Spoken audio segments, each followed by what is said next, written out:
নিজের দেশের জাহাজ ব্যবহার করার একটা আন্তরিকতা। অথচ এত মানুষ আমাদের বিদেশে থাকে, আর তাছাড়া আমাদের এই ভৌগোলিক অবস্থানের কারণে অনেকে আমাদের বিমান ব্যবহার করতে পারে, কিন্তু সেই মানটা উন্নত করা, সেবার পরিমাণটা বাড়ানো, এটা অত্যন্ত গুরুত্বপূর্ণ ছিল। যা হোক, আমরা 2009 ক্ষমতা আসার পর অনেকগুলি পদক্ষেপ আমরা নিয়েছি। বিশেষ করে আমাদের হজ যাত্রী যারা যান তাদের পরিবহন এটা একটা বিরাট চ্যালেঞ্জ হিসেবেই দেখা দেয়।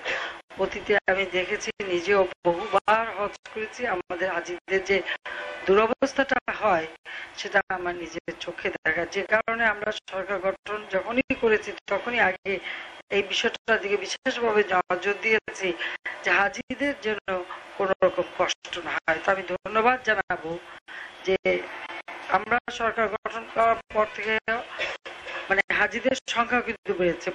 যেখানে মাত্র 40,000-এর মতো যেত, সেটা প্রায় 1,10,12,000 পর্যন্ত হাজি কিন্তু মানে আপনারা আমাদের বিমান পাঠিয়েছে, এবং সেখানে কোন রকম অসুবিধা হয় নাই। আল্লাহর রহমতে হজ ব্যবস্থাপনায় আমরা কিন্তু এশিয়ার মধ্যে মানে একটা শ্রেষ্ঠ স্থান অধিকার করতে সক্ষম হয়েছি। বাংলাদেশের ভৌগোলিক অবস্থানটা এমন একটা জায়গায়, সেখানে আমরা কিন্তু মানে প্রাচ্য থেকে পশ্চিমে যাতায়াতে একটা হাব হিসেবে বা bridge between east and west, এইভাবে কিন্তু আমরা আমাদের দেশটাকে তৈরি করতে পারি। সেই সুযোগ রয়েছে।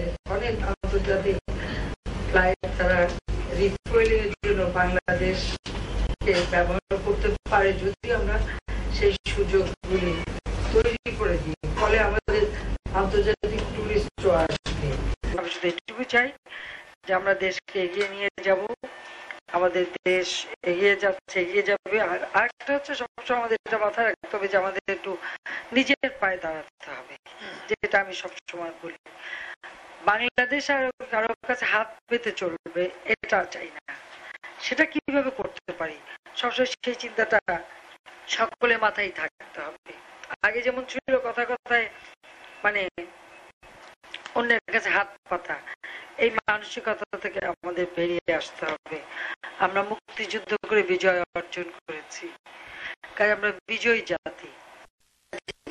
দেশকে উন্নত করা আর নিজের পায়ে দাঁড়াতে পারবো না, আত্মমর্যাদা নিয়ে চলতে পারবো না, এটা তো হয় না। কাজে আমাদেরকে সবসময় সেই চিন্তা করতে হবে। আমাদের রিজার্ভ আজকে 20 বিলিয়নের উপরে। আমরা কিন্তু এখন অন্তত অর্থনৈতিক ভাবে একটা ভিত্তির উপর আমরা দাঁড়িয়ে আছি। এই আত্মবিশ্বাস নিয়ে যদি চলতে পারি, তো 2021 সালের আগেই বাংলাদেশ মধ্যম আয়ের দেশে উন্নীত হবে।